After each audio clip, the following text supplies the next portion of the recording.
अभी मुझे एक बार राहुल गांधी मिल गए दिल्ली में, बोले क्या करूं, मैं प्रधानमंत्री बनना चाहता हूं। मैंने बोला भैया 10-15 साल ये मोदी जी सांस नहीं लेने देंगे।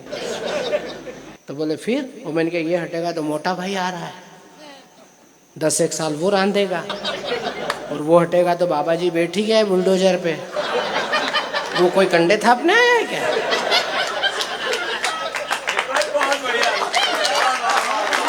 मैंने कहा तेरी जवानी भी खराब है, तेरा बुढ़ापा भी खराब है। तो बोले क्या करो, मैंने कहा कुछ मत कर, शादी कर। बोले शादी से क्या होता है? मैंने कहा हमारे यहाँ पत्नी के भाग्य से भी चेयरमैनशिप मिलती है। मैं यादव जरूर हूँ, लेकिन मेरे खानदान में किसी ने भी गाय ढोर का चारा नहीं खाया है। मेरे परिवार में किसी ने भी सरकारी बंगले से टोटियां नहीं चुराई है। और अगली बात पहुंच जाए तो मुझे आपकी तालियां चाहिए। मुझे गाय के गोबर से दुर्गंध भी नहीं आती है। अच्छा, मोदी जी के आने के बाद तो प्यार भी हाईटेक हो गया है। मोदी जी ने सारा काम ऑनलाइन कर दिया। अच्छा, उनको तो कुछ करना ही नहीं है, उनको तो ऑनलाइन करना है, उन्होंने तो ऑनलाइन करके छोड़ दिया। अब उनको क्या मालूम कि हम ऑफलाइन वाले कितने संकट में हैं।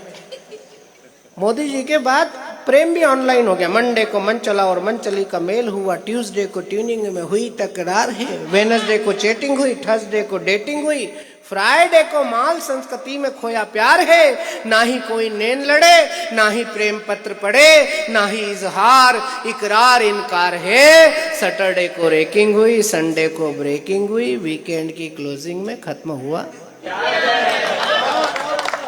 पाकिस्तान का इतना तनाव कुछ नहीं है। जब बिन लादेन पकड़ में नहीं आ रहा था अमेरिका के, तब हमने अमेरिका को कहा था कि हिंदुस्तान की पुलिस को जिम्मेदारी दे दे, 1.5 दिन में 2 आदमी एक साथ कबूल करेंगे कि हाँ मैं ही लादेन हूं। ये कौशल हमारी पुलिस के पास है, ये चाहे तो कुछ भी कर सकती है।